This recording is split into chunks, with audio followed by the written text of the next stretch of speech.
Hello, everyone. Thank you for coming. I appreciate everyone's patience as we get everyone through the security. It's an amazing thing to see this many people come out for a noontime event. We do appreciate it. I love seeing everyone get involved in their democracy and coming out, getting informed on the issues that matter to us, because as a country, it is time we come together and decide what direction we're going and who's going to give us strong, decisive leadership. So I'm going to get our pre-program started here today. I'd like to introduce Wofford College chaplain Ronald Robertson for the invocation.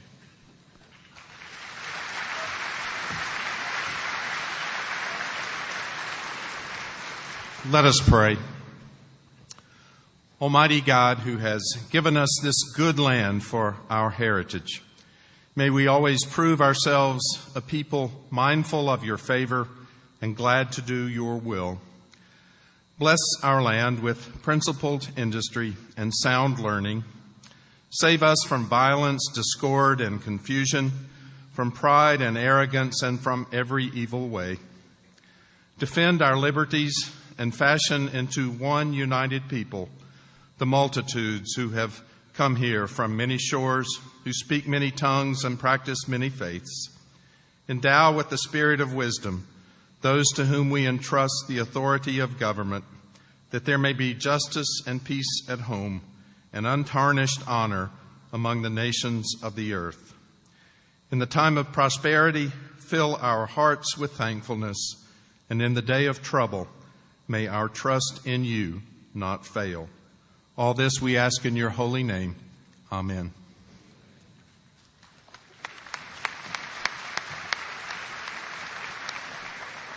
Thank you very much. I think we all needed to heed those words today more than ever. I would also like to proceed with the program here and introduce to you a proud member of our veterans that we so proudly owe so much to in this country. He served in the 101st Airborne in Vietnam. He is a decorated veteran. Please welcome Dean Allen to give us our pledge.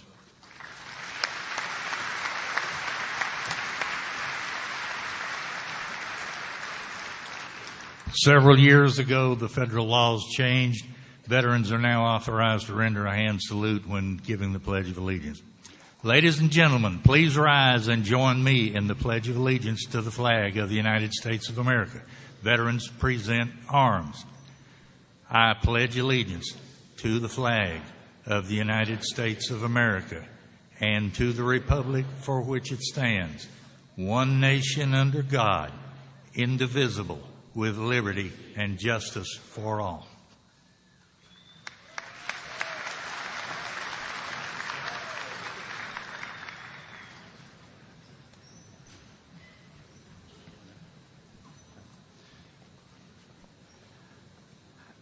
All right, I think we're going to move on. I thought about doing the Pledge of Allegiance myself or singing the national anthem, but I thought you deserved better. So we are going to welcome Wofford College's Gold Tones here to come up and sing our national anthem.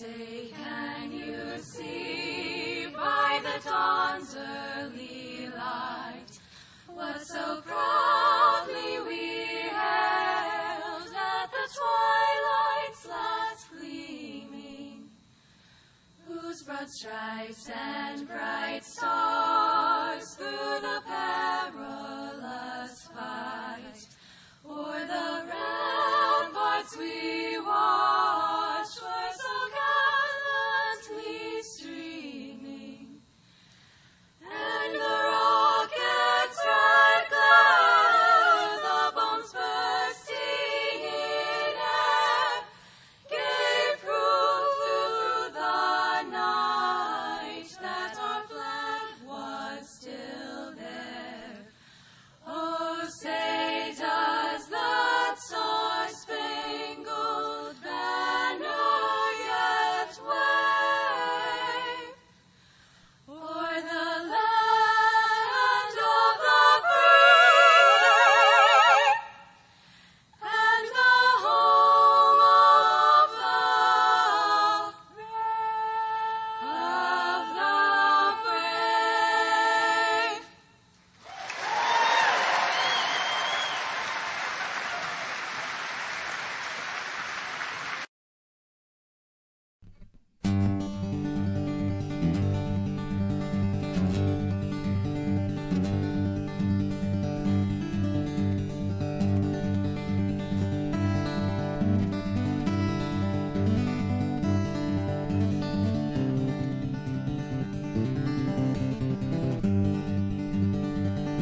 We are about ready to get started here.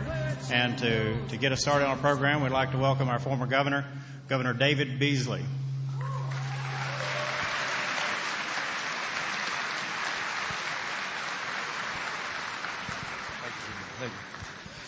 Wow. What a great crowd for a great day, for a great cause, for a great country. The first person I want to introduce is a great friend whom we've been in American politics for quite some time, and we both married way over our head. He's got 3 children, I've got 4, and we've been in American politics. And in the last few years, we've been together doing many things with regards to national defense and security, integrity of our borders. And it's our good friend Van Hipp. Van Hipp, as you well know, is a Wofford graduate. Van Hipp's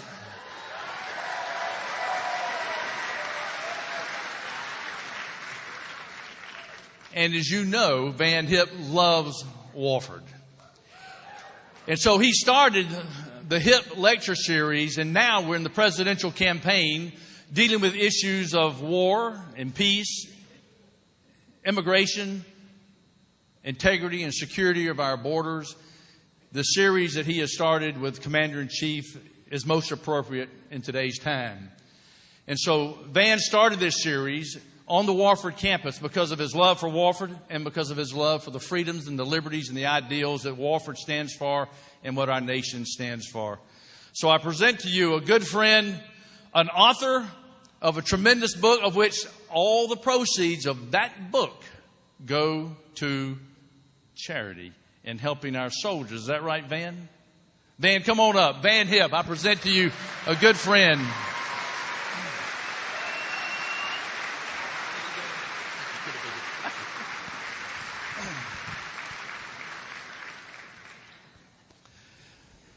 Van's going to be doing the moderating for the main event.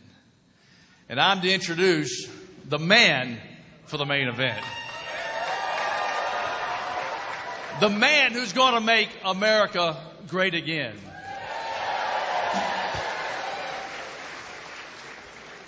Now, as you know, I was Republican governor of South Carolina. But I'll say this. There time to time that the political parties of America let the American people down. And every now and then, somebody enters into the stage, whether it's stage left or stage right, that stirs things up. That says, you know, we need to rethink America. We need to shake it up a little bit and get back to the basics that make this nation so great. This man, a father of 5, a grandfather of 7, we were just spending some time backstage talking about family, America. A man who has a heart, who's proven himself in the business world. He, of course, yes, he knows how to brand. There's no doubt about that. He understands entertainment. He understands how to make a dollar. He knows what it means to be a part of the American dream. And so, ladies and gentlemen,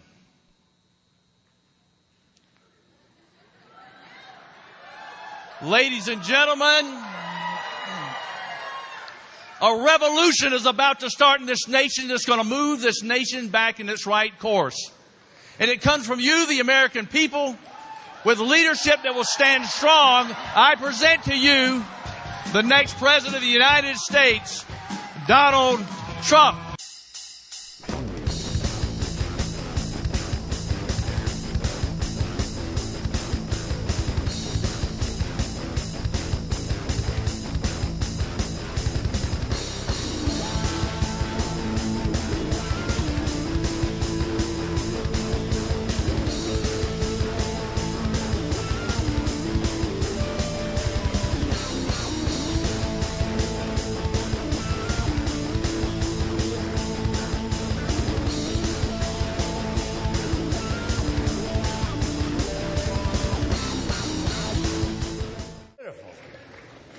And the fire marshal is going to allow more people. We have hundreds of people outside.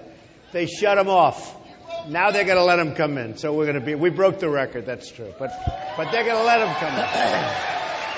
They'll have people standing at every door, and that's good. They broke the record, but they're all coming in, so thank you. You people got the best real estate, right? Thank you.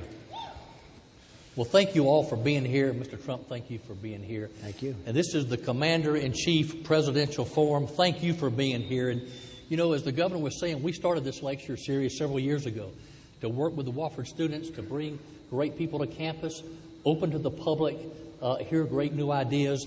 And people ask, why a Commander-in-Chief Forum? The reason the Founding Fathers and the states came together in the first place was to provide for the common defense of the American people, to keep America safe.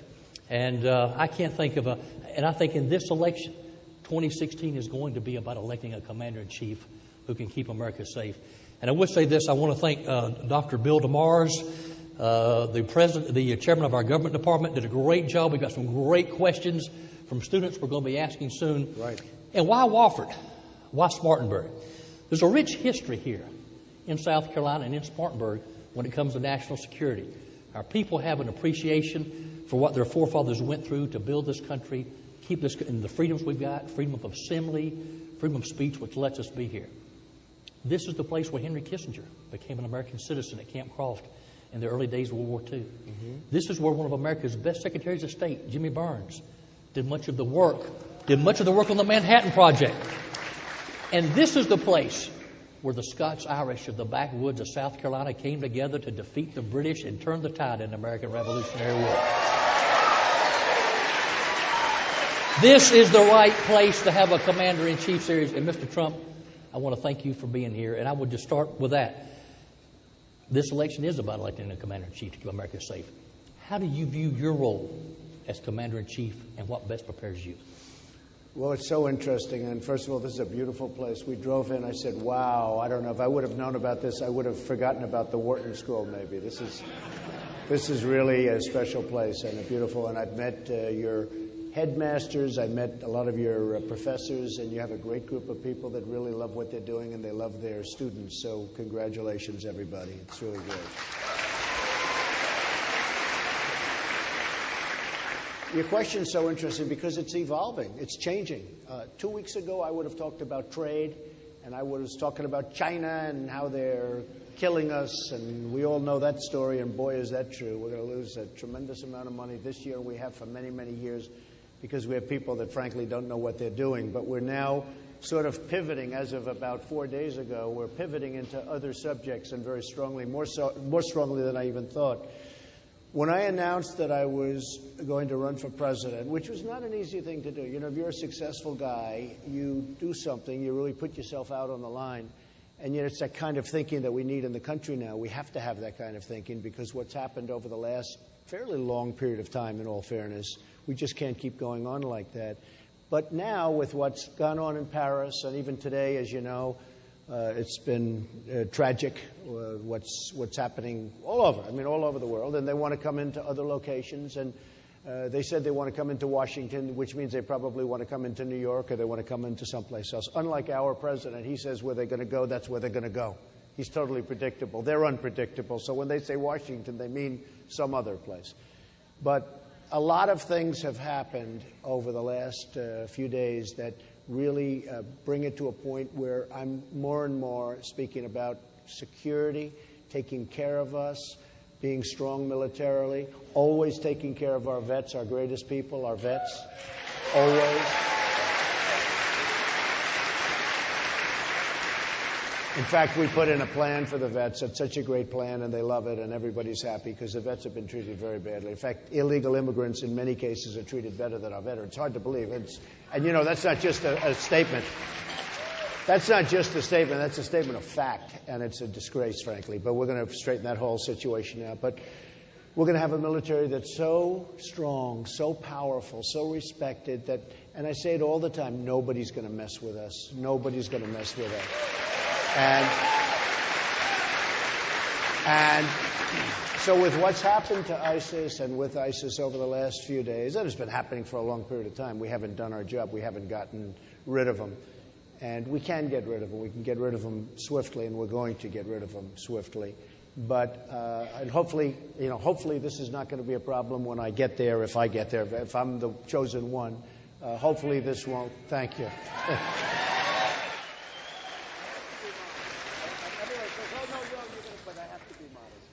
I appreciate that shout out. But hopefully this product will be eradicated prior to getting there. But if it's not, I'm going to take care of it very, very swiftly, believe me. It's going to be taken care of. A week ago today, we saw the terrible radical Islamist attacks on Paris. Right. Last night, Mali. We now learn from our FBI director he's got 1,000 active ISIS investigations right now in America in all 50 states. How do we confront radical Islam on American soil?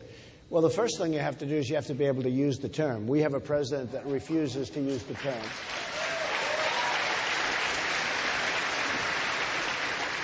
We have a radical Islamic terrorism problem, and I don't know what's going on. Hillary was unable to use the term the other day, and of course she's very concerned that if she angers the president, she's going to end up being indicted. So, she has to be very nice. She has to be extremely nice.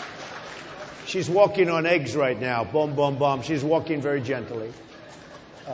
She is I thought that Democrat debate. It's actually the Democrat debate. They call it the Democratic debate. It's not the Democratic. It's the Democrat debate. It doesn't sound as good, but that's really the name of it. Every network has it wrong. They call it the Democratic debate. It's not. But during the Democrat debate, I thought that was an incredible statement. You have the one guy who was the mayor of Baltimore. He shouldn't even be up there. This guy is. Then you have Bernie Sanders, who's sort of caught a little bit of an ear of something because it's a little unique. But, give me a break. This is not what we need. And his statement on global warming was incredible. The Paris attacks emanated from global warming. I said, wait a minute, let's play that back. I want to hear that. I want to hear that one more time. So he's not a factor. And he actually gave it up. When he was doing pretty well. And he was getting the second largest crowds. I have by far the biggest crowds. And this is a record today. Is that right? This is a record for the place. This is the biggest crowd I have ever seen. Yeah, this is a record we've getting ever. Happy. I'm happy. I love records. I just love records. But when he really gave it up in order to get a good soundbite. When he dropped the whole thing on the emails, no, the emails, no problem. She's under investigation by the FBI. It's no problem. So he dropped that. And I happen to think that Hillary probably nothing will happen because I think she's being totally protected by the Democrats. I think that the party and the president is protecting her. So even though Petraeus was sentenced very severely, even though many people went to jail for doing about 5% of what she did, I think she's probably going to be their nominee and probably going to run unimpeded with the criminal investigation. I think it's outrageous because, frankly, what she did is absolutely criminal by every standard. You can look at many different statutes. But it'll be a big topic of conversation. At least if I go, it will be a big topic of conversation. But she's being protected, and that's not the way our country is supposed to be run. And, frankly, I think it's a disgrace. And here's a great question from a Wofford College junior, Connor Jasso. Now that Russia has inserted itself militarily in Syria on such a large scale, how would you restore American leadership in the Middle East, or is it too late to do that? Well, it's never too late, but the question is, what do we want to do? We've been tied up, and I believe, and I use this term, militaristic. I am the most militaristic person in this room, believe me. I know when to use it. I was totally opposed. Most of you know this, but I was totally opposed to the war in Iraq. I said it's going to destabilize the Middle East. In 2003 and 2004, I was sent actually a delegation from the White House came to see me because they wanted to convince me that it was a good thing because for some reason I get disproportionate publicity. I don't know why. And they had big articles that Trump was against the war. This is in 2003, 2004. Actually, in 2004, Reuters did a huge article, Trump opposed to the Iraq war. But I just viewed it as something that we shouldn't be involved in. Why are we doing this? We're going to destabilize. Because if you look, Iran and Iraq were the same militarily, the same. They fight all the time. That's what they do. That's all they do. Fight. They fight. We want to do other things, right? So they fight. So they go this way. They go that way. They'd go this way. Then Saddam Hussein would throw some gas. The other side would throw some, and then they stop for a couple of years. Then they start fighting. I said, if you knock out one or the other, in this case Iraq, the other one is going to just take over they're going to take over whoever's left. And so what happens is Iran, as sure as you're sitting here, Iran now is taking over Iraq. Iraq, people don't realize, has the second largest oil reserves in the world. Nobody realizes that. Nobody ever talks about it. It's amazing. Immensely wealthy. They have the second largest oil reserves in the world. And I said, that's going to happen. I said, they're going to take it over, and that will be a disgrace. And beyond that, the entire Middle East has become a total mess with Libya, between Libya and everything, Syria. But they took it over, and I said, they're going to get these oil reserves. So then we go in, and then our president announces when he's leaving, which is a huge mistake, because now the enemy said, wait a minute, he actually told us a date when he's leaving. Let's pull back. Why should we get killed? You read all about they don't mind dying and going wherever they go with lots of virgins, right? That's what they say, with plenty of virgins. Ay, ay, ay. But you know what? They don't want to die so quickly. Don't kid yourselves. They don't want to die so quickly. So they pull back, we leave, and then they go in, and it's a total mess. So Iran is taking over. And then, if you remember, so I said, don't go into Iraq. Then I said, well, look, you're in. Now, what Obama did was horrible because the way he got out, he announced a date. Date was a disaster. And then he got out. And now the whole thing's a mess. And I said, if you're going to get out, you've got to leave the troops. You've got to leave some troops there, which he didn't do. And this is how ISIS formed. This is where it all came from. Because the people in charge of Iraq were totally one-sided. They didn't take care of anybody else except themselves. And we have a mess. But I said, take the oil. Remember that? Take the oil. I'd always say it. And I was criticized so badly. I've been saying that for 2.5, 3 years. I say, if you're going to get out, take the oil. And they'd say, oh, what a terrible thing to say. That's a sovereign nation. Sovereign nation. So I said, take the oil. And they never took the oil. Then lately, over the last 4 or 5 months, I've said, break up the oil, because the oil is where ISIS is getting a big portion of its wealth. So I'd say, hit the oil, hit the oil. They'd say, oh, what a ridiculous. And if you remember, Obama had one of his military people on to say what a ridiculous idea. Well, 2 days ago, they started hitting the oil. Okay? I said, you hit the oil and you take the wealth. So it's very sad what's happened. I mean, it's a very, very sad situation going on in the Middle East. And, it would be really nice when and another thing I said, Russia's hitting. Russia. Now, they just blew up a Russian plane. ISIS took credit for it. I believe that. I believe it was a bomb. ISIS took credit. And Russia doesn't want ISIS. So we're hitting ISIS a little bit. We're doing ding, ding, because Obama wants to be politically correct, right?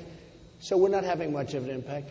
But I said, if Russia wants to hit ISIS, let them hit. And some people said, oh, well, they want to take the credit. I said, what's the credit? We've been tied up in the Middle East for so long.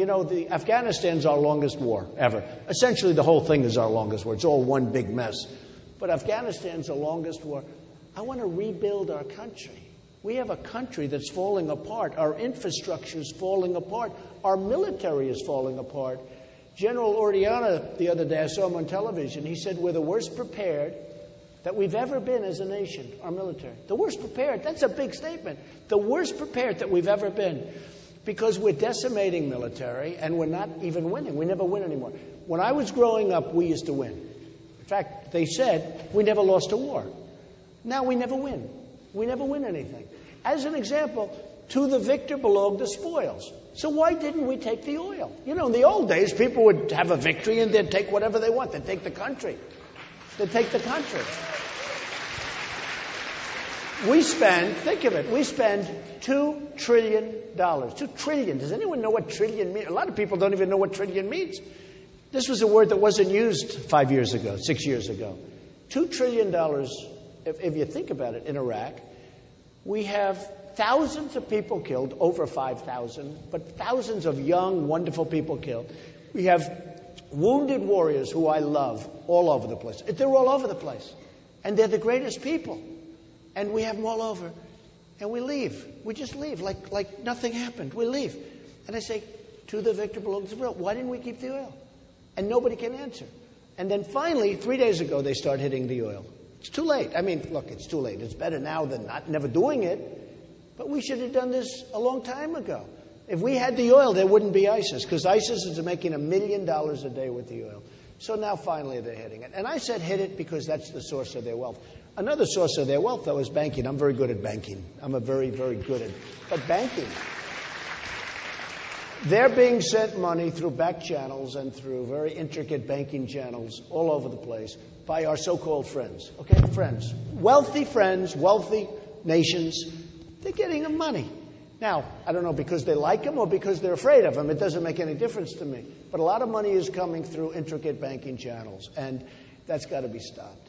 And the people I'm running with, believe me, they never even heard of what I'm talking about now. They don't know about it. They have no clue, and it's not going to change. You have a senator in this place that doesn't, I mean, honestly, he's a very nice man, Lindsey Graham, doesn't have a clue, believe me.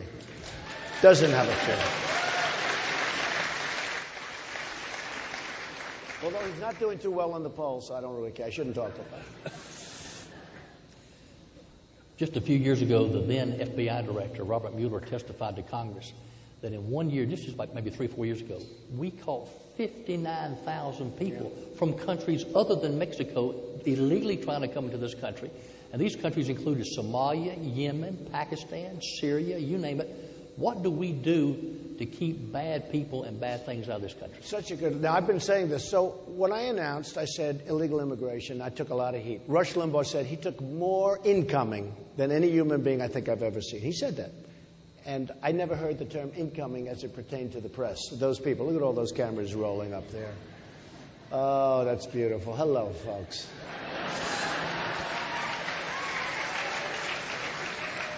No, but honestly, 30% of them are honest. Okay, 30. At a max. But some of them are really good, but about 30, I figure about 30%. But I've been saying this a long time, and I took such heat. And a lot of it was what I said was misconstrued, and it was, they take quarter sentences and they don't say the rest, and you saw what we went through. And honestly, we made the whole subject of illegal immigration the biggest factor in this whole race. And it was not, I don't think it would have been mentioned. I don't think it's a fact. I don't think it would have been even mentioned. And it became the biggest factor in the race. Everybody was talking. First I took heat. I mean, I was really taking... Macy's said, we can't sell your shirts and ties because we're going to have pickets in front. Mexicans are going to... I said, the Mexicans love me. I employ thousands of Mexicans. They love me. What are you talking about that? The head of Macy's, he said, we can't do this. Well, I heard they're going to picket Macy's. I said, so let them picket for 35 minutes. Then they're going to want to go get lunch, and you'll never see them again. It happens to me all the time. It's true. Okay? Donald, what do we do? I mean, Macy's was extremely disloyal to me, I have to tell you that. But some others. But you know what? I have to do what I have to do. I don't care. I have to do. And I brought up the subject of illegal immigration, big league.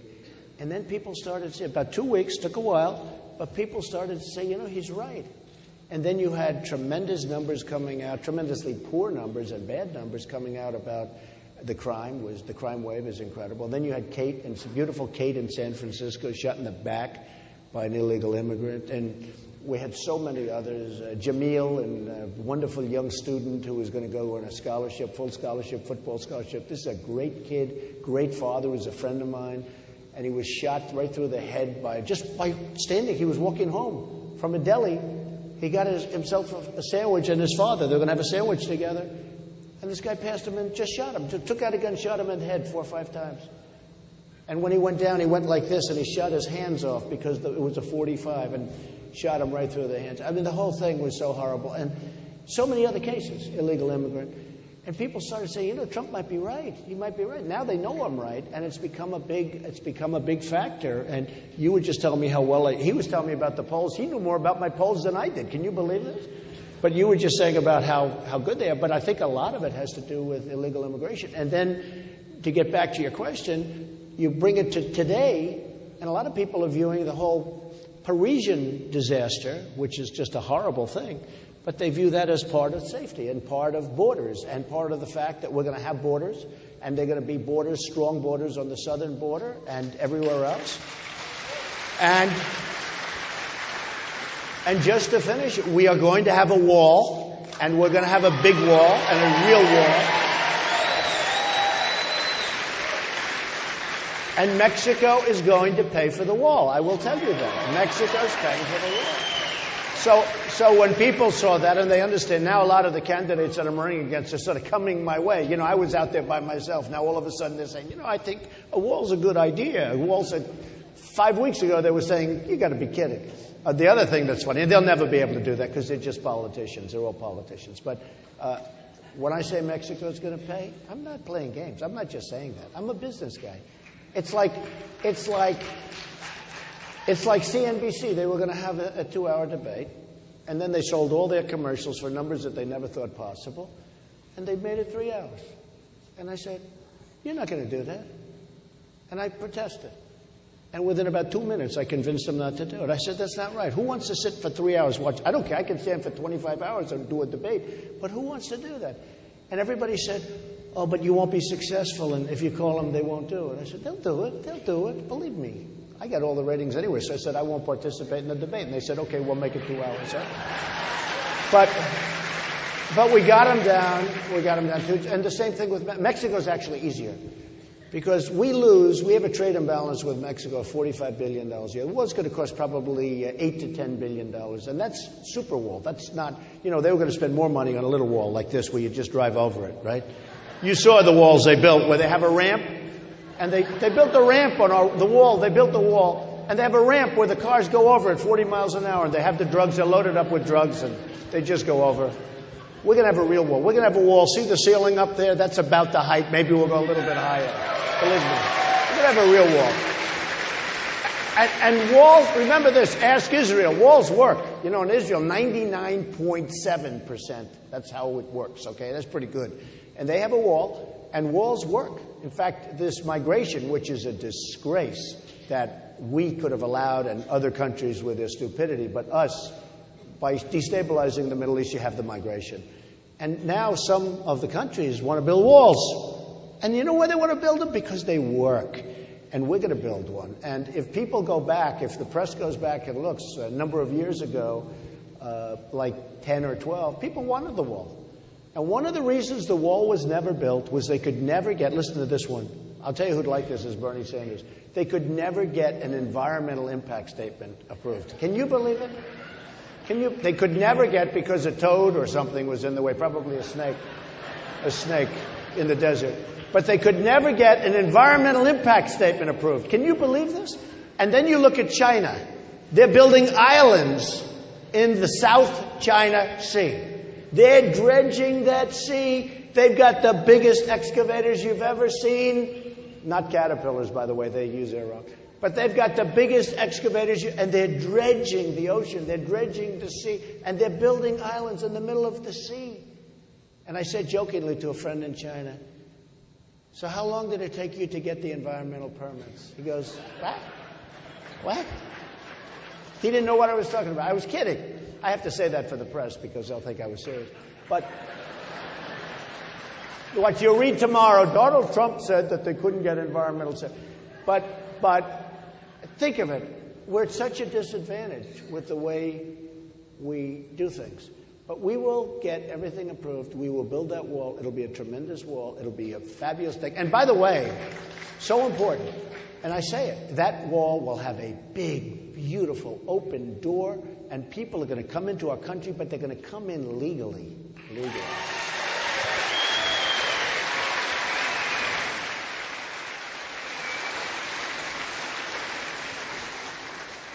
And that's he's doing a good job.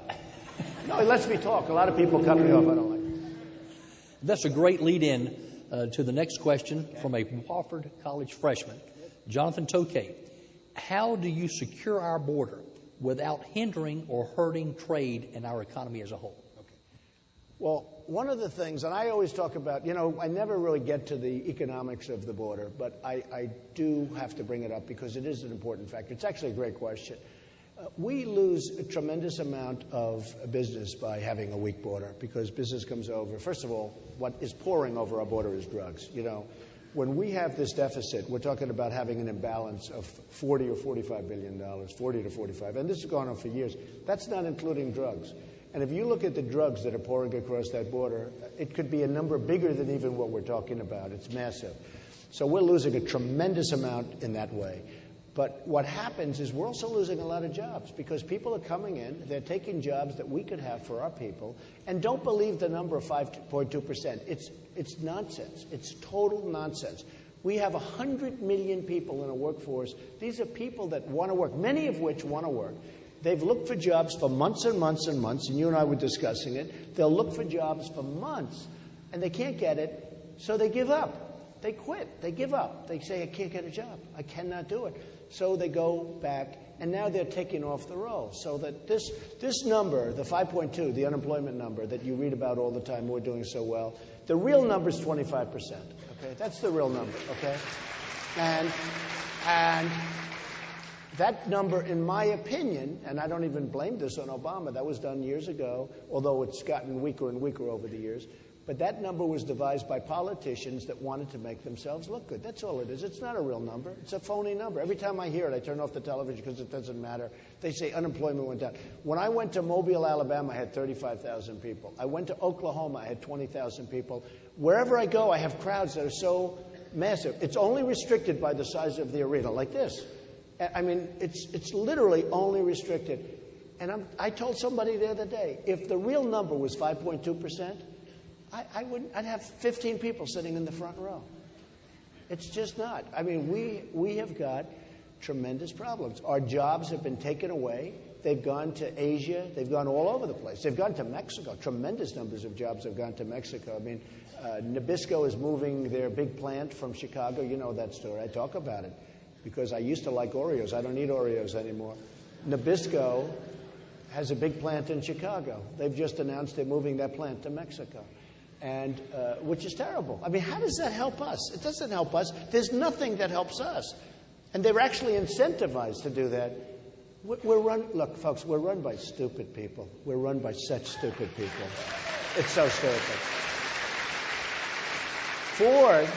Ford Motor Company, great company, they're building a $2.5 billion plant in Mexico. They're going to make cars, trucks, and parts. And they're going to sell them all over. They're going to bring them right into the United States. No tax, no nothing. In the meantime, they close up plants in Michigan. They close up plants in other locations. It's horrible. In Tennessee, they were going to build a foreign company was going to build a big plant. They were all set to sign the documents. The deal was practically done. Boom, Mexico got them. I mean, Mexico is going to be the car capital of the world. It's going to be the car capital of the world. We don't know what's happening. Mexico, in a sense, is the new China. And I'm saying this with great respect for Mexico. I wish our leaders would do the same thing. I have great respect for what they're doing in Mexico. And I love the Mexican people.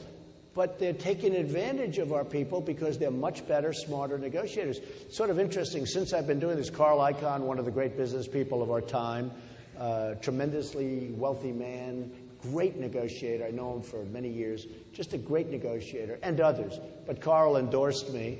And see, I call that a real endorsement. Some of these guys, they get endorsed by some third-rate politician that's been terrible, and they make a big deal. You get an endorsement from Carl Icahn. Probably never endorsed anybody before. But he knows that I know about corporate inversions, where basically companies are leaving our country, leaving the jobs, and moving to other countries. You know, it used to be where they moved from New York to Florida to avoid taxes or get rid of, some of the taxes. But now they're moving from the United States to other countries. And it's an inversion where they can't get their money back. Also, they have $2.5 trillion, at least in other countries. They can't bring it back into this country. And by the way, Democrats and Republicans both agree we should let the money come back in. For 3 years now, they've agreed. They haven't been able to make a deal. Washington is such a gridlock. I use the inversion story to tell you that, okay, it's one thing when Republicans and Democrats, they don't get along, they can't make a deal. That's one thing. And there are plenty of things that they disagree on. But here's something, $2.5 trillion, I think it's much more than that, but it's at least $2.5 trillion is outside. This is money that's essentially owned by American companies. They can't bring the money back into the country.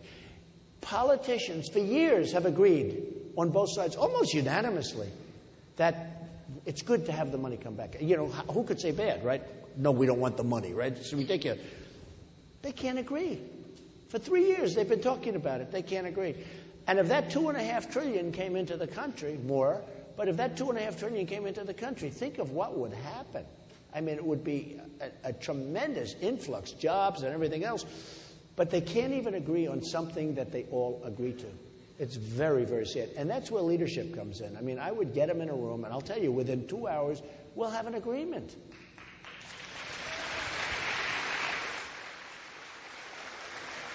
The new Speaker of the House, Paul Ryan, has said that he will not pursue immigration reform until after President Obama leaves office. Is this wise? Well, you know, Paul was never strong on the illegal immigration subject, and he was always in favor of amnesty, which I'm opposed to. But he was always in favor. I mean, you look at amnesty, Carson wants amnesty, and although Carson's been hurt very badly because his own advisors said that we cannot teach him anything. He's incapable of learning. That's a tough statement, folks, okay? That is a tough statement. That's a very tough statement to handle. But Carson was, you know, he's very much in favor of it, and Paul Ryan and Rubio. I mean, you look at Rubio, he's the king of amnesty. He was a member of the Gang of Eight. And a lot of these people wanted to have very weak rules on regulations having to do with immigration. And now a lot of them are coming my way. And I don't know if they're giving that the credit, because I actually don't think that's, I think it's one of the reasons, but I don't think that's the big reason for this, very high poll numbers. But I think they're trying to take some of that by all of a sudden becoming tough guys on amnesty. Let me tell you, if they feel that way now, they're not going to change, and they can say whatever they want.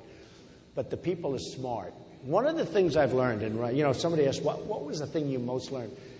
I'll tell you, and I'm a little surprised by it, to be honest with you, because the press is dishonest largely. I mean, not all dishonest, but largely dishonest. And so, therefore, you're reading a lot of dishonest things. I'll make a statement, and they'll cut it in half, and it means totally different if you cut it in half. Or they'll quote me. I have one group that actually just quotes me, and it's nothing. I never even said this stuff.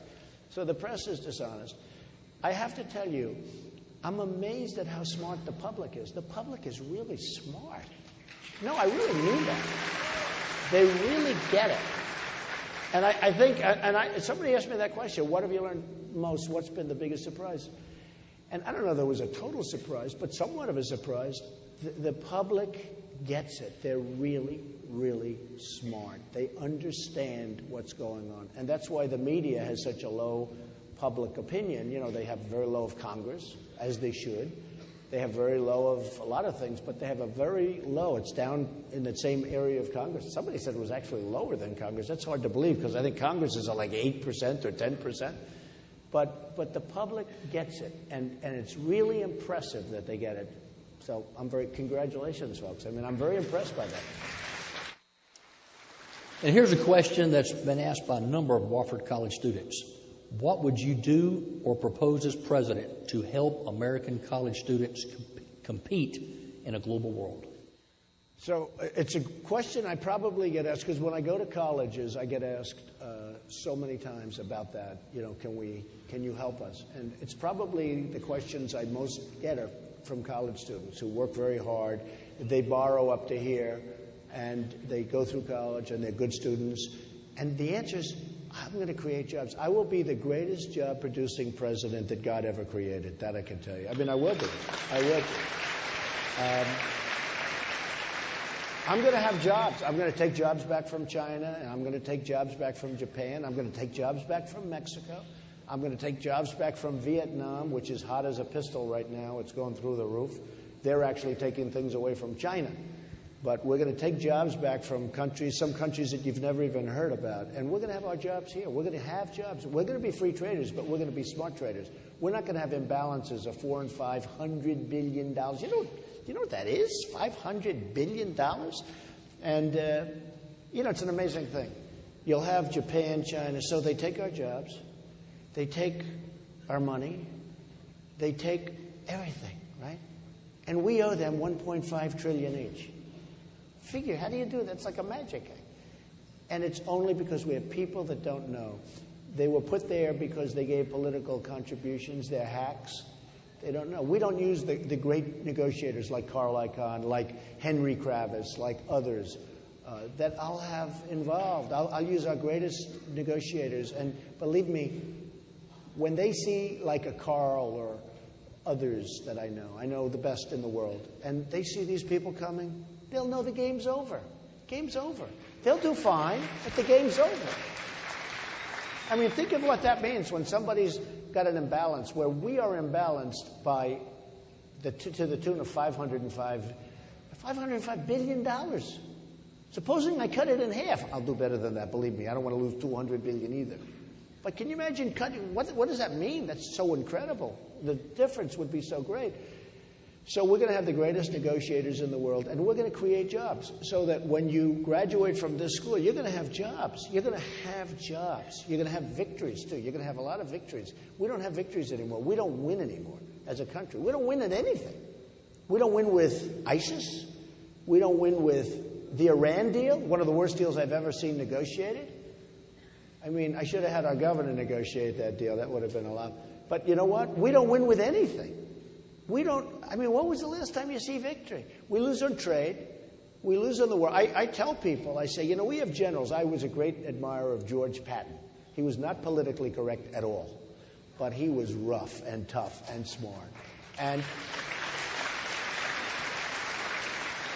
I was a great admirer, a very different type of guy, of Douglas MacArthur, General Douglas MacArthur. These were great people. These were great men. You know what? We have people like that. Right now, we have people like that. But we're not using them. We fired one of our great generals, I won't mention his name, but we fired one of our great generals because he was a rough guy, really good. Everybody said he was good, but he was very rough and used a lot of foul language and stuff. So did Patton. Patton was brutal. You couldn't even talk to the guy. You'd never have your wife in the room with him, okay? It's true. He was brutal. But these were great generals. And now what do we see? All the time I watch the shows. I see generals always being interviewed. And they're telling things. I say, I don't think he should be saying that. I don't want the enemy to hear these conversations. It's just ridiculous.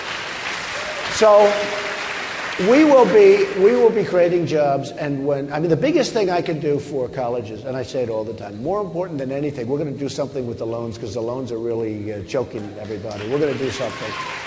And we're going to do something good. You're going to be helped. You know, it's one of the few things that the country makes money on, believe it or not, is the loans, because they pay a lot of interest. And, you know, that's something that really, it's a good thing for the country to be doing. But, you know, that's one of the things, that's one of the few things that they do well at. And what's happening is a lot of students are just choking with it. So we're going to work on that big league, and we're going to do something about it because we have to. Very important. But the biggest thing I can do is create jobs. So when you graduate, you get a great job. And that's going to happen, believe me.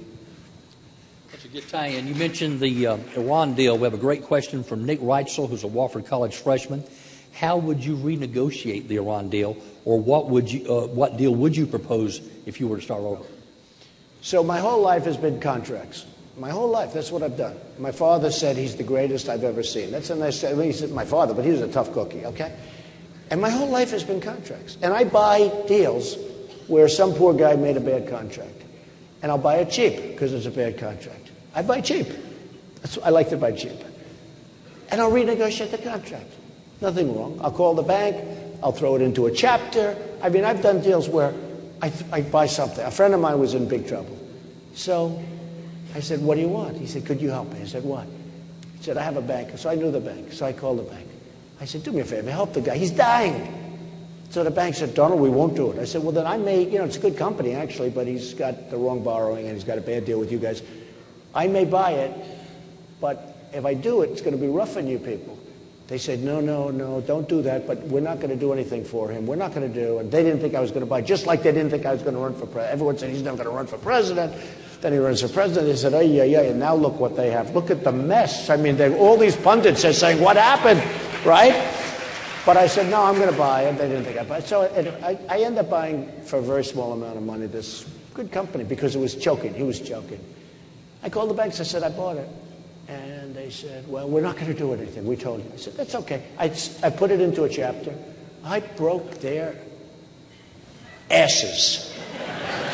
I broke them down. I ended up making an unbelievable deal. They were begging me, can you do this, that? Actually, somebody said, he filed for Chapter 11. That's a business tool for guys like me and for other people like me. You know, there's a group of us. We're very good at what we do.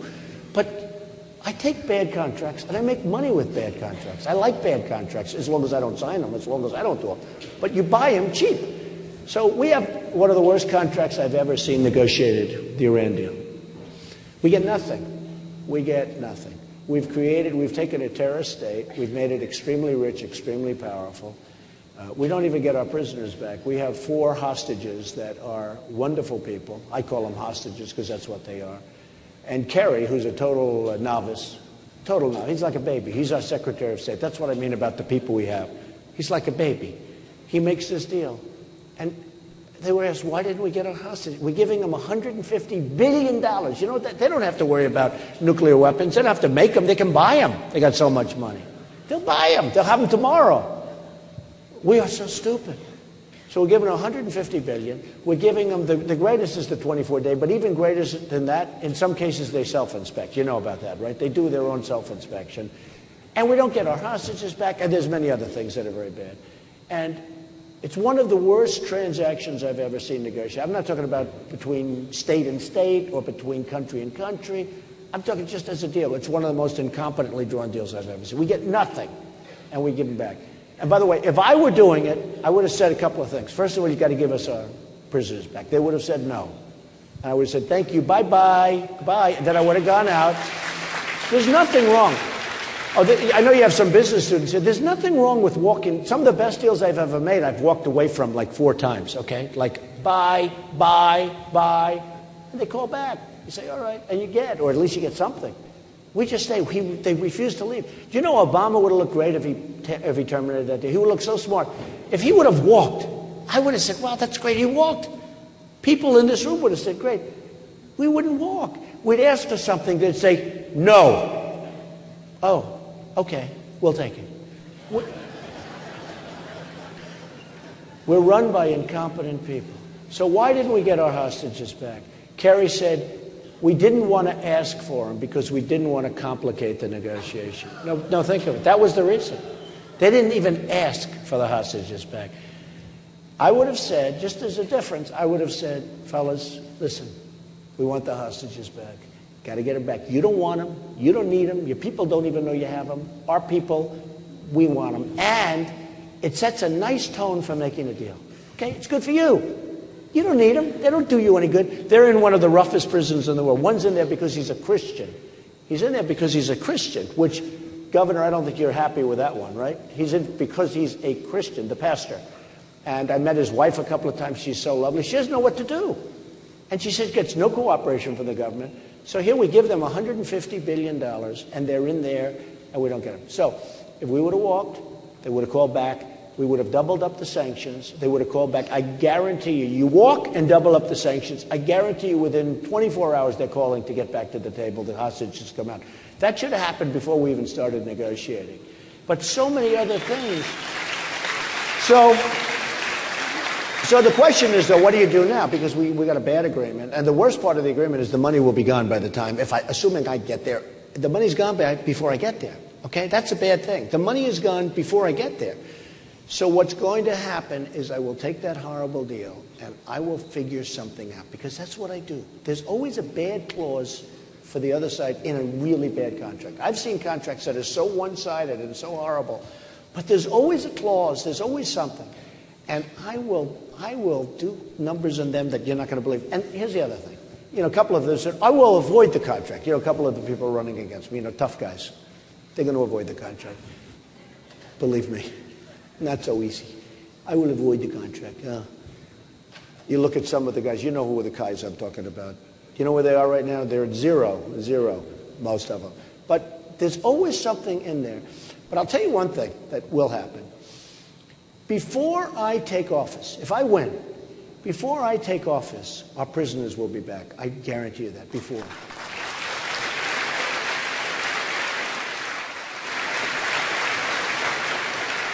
Because they will know that if those prisoners are not back on our land by the time I take office, they're going to have hell to pay like they never paid before. And I will tell you. So those prisoners... They should have been back, by the way, they should have been back years ago, but they will be back before I take office.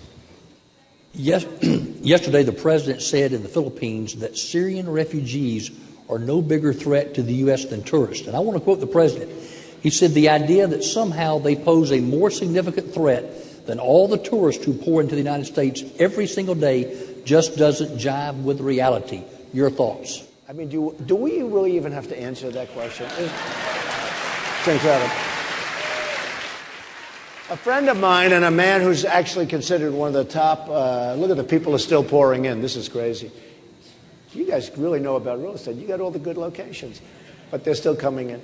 A friend of mine who is a real expert on national security told me something that shocked me. This was 2 years ago. This was before all of this craziness is happening with the migration, which is a very sad thing and all, but just crazy what's going on. He said that if you are a Muslim and if you are in Syria, so you're a Syrian Muslim, it's one of the easiest places in the world, under Obama, it's one of the easiest places in the world to get into the United States, to become, to get in. I guess to become a citizen, but to get in. So if you're a Muslim and you're from Syria, it's really easy. One of the easier places in the world, okay? Listen to this one. If you're a Christian and you're from Syria, now these are people having their heads cut off. So these are people that if we're taking anybody, let's help these people. If you're a Muslim, I'm not saying it's great to be in, to be over there. But if you're a Christian, you're in deep trouble. They're chopping off your heads like forget it. James Foley, I'm friendly with the parents, they're great people. It started with James Foley, who's an amazing guy, head chopped off. We never saw this before. It's like medieval times. So if you're a Christian and you're from Syria, it's almost impossible to get in to this country. Now think of it. So who sets that parameter? I assume it's the president, but who sets the parameter? Who tells his people that, listen, we want Muslims coming into the country, but we don't want Christians coming into the country? Now, this is one of the people that knows. He's a great national security expert. And I didn't believe it. I said, you got to be kidding. No, it can't be possible. Turns out to be true. So if you're a Christian from Syria, it was virtually impossible. But if you're a Muslim, it was one of these. So we have a bad tone going on. I always talk about tone because Jeb Bush would always say, Donald Trump's tone is a little bit tough. I don't like it. It's not nice. They got people chopping heads off, and he's worried about my tone. His tone should be tougher. Believe me, he'd be doing a lot better. But it is so sad when you think that here you have Christian people, good people, and the Muslim people all over there, good people too. But why is it so hard for a Christian to come into the United States from Syria and almost one of the easiest places in the world for a Muslim to come in? But that's a fact. It's pretty bad. Last question. How do we fight ISIS? How do we fight ISIS on social media and on Facebook and Twitter doing enough? Okay. So I know a lot about Twitter and Facebook. Actually, I won't say. Somebody said I'm the Ernest Hemingway of 140 characters. Can you believe it? I was actually given that credit. And I do mostly do it myself. Sometimes I'll dictate to a secretary, in the middle of the day. I'm not going to always, I'll say, bum, put it out, @real Donald Trump. Everybody immediately sign up, @real Donald Trump. Costs you nothing. What the hell? You're not going to lose anything. Have it. But I've got almost 5 million people and going to soon have way over 5 million people because we picked up, I think, last week over 100,000 people in a short period of time, and we're picking up a lot. And it's fun. And, it's like owning the New York Times without the losses. It's tremendous. It gives you a lot of power. If somebody says something badly about you, in the old days, I wouldn't know. I'd go, cool, I'm going to get that guy. But now I just say, I said something bad. Bing, bing, bing. I say really bad about that. And all of a sudden, it's amazing. But what has happened is ISIS, and Facebook incredible too, and we're doing great on Facebook, almost 5 million on Facebook. But I will say that ISIS has really done incredibly well with the whole social media thing. I mean, beyond anybody probably ever. And it was our baby. I mean, we're the ones that developed it and founded it and birthed it, and we're the ones that did it. And ISIS is the one that has really taken it, and they brought it to a new level. Now, again, knock out their wealth, knock out their fields, knock out the oil, et cetera, stop the banking, which nobody but me will know how to do. I'm the king of banking. Oh, am I good at banking? Do I know how to deal with banks? Ay. Those poor banks, when they're sending them money, we got to do it. But I will tell you, we have to do something. I love this question because I understand it. I understand social media. I understand Twitter. I understand the power of Twitter. I understand the power of Facebook. Maybe better than almost anybody, based on my results, right? So I see the press yesterday, and they're talking about this thug, this bum, this dirty, rotten bum with a big dirty hat on, with the filthy clothing. That was when he took a good picture. That was the picture he gave out. And they're calling him the mastermind, right? The mastermind. We're looking for the mastermind. The mastermind. He's not a mastermind. He's probably got an IQ of 90, 70, 80, 90. He's not a mastermind. But the press is talking about, and I don't think they're doing it, I don't know, maybe they're doing it because it's more exciting to do it. But they're talking about a mastermind, that he's this brilliant guy. He's not a brilliant guy. He's probably not a smart guy. He's tough, thug, but he's not a smart guy. And I tweeted over the last couple of days, don't call these guys masterminds anymore. Don't call them masterminds. Because what's happening, and you know what? Today I didn't see the mastermind anymore. It's amazing, the power of this stuff. But I didn't see it. But I said, what you're doing is you're creating this Robin Hood kind of an incredible image. And our youth is, they're susceptible. And they're reading all these stories about this brilliant guy who escaped. Well, it turned out he didn't escape. His body was all over the wall, right? In the form of blood and bones. And by the way, the French police, I think, did a very good job. I think they did a very good job. I got to say. I think they did a hell of a job. That's not easy. You have people with bombs wrapped around their body, and that was not easy, so I give them a lot of credit. But I said to the media, and I'm doing it on Twitter and Facebook, don't call them masterminds. Call them thugs. Call them losers. I said, call them losers. Call them whatever you want. But don't call them glamorous terms. They're not glamorous people.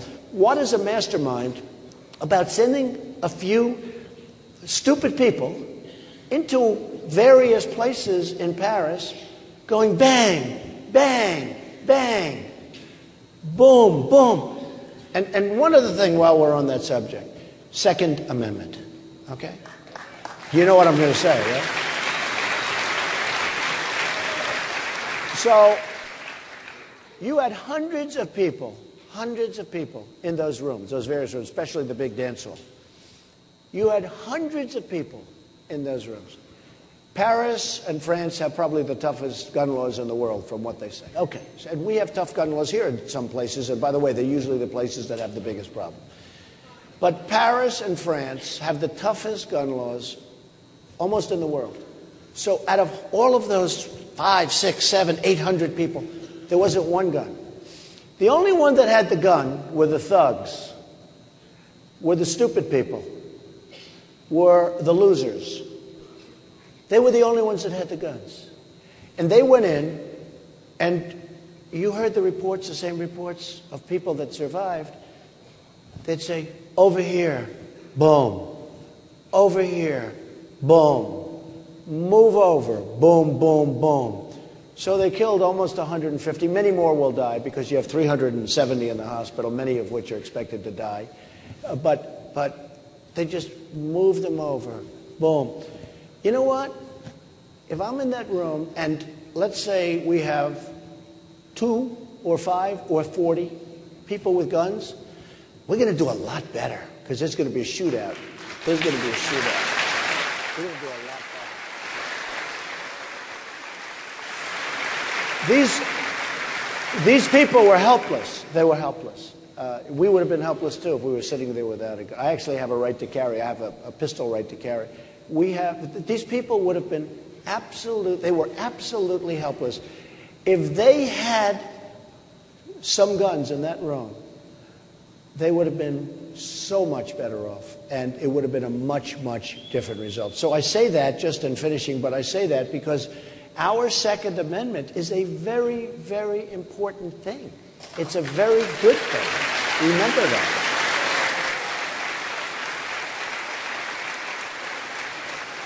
Mr. Trump, I want to thank you for being here, and I know the Wofford College students and the people of Spartanburg, South Carolina want to thank you for being here.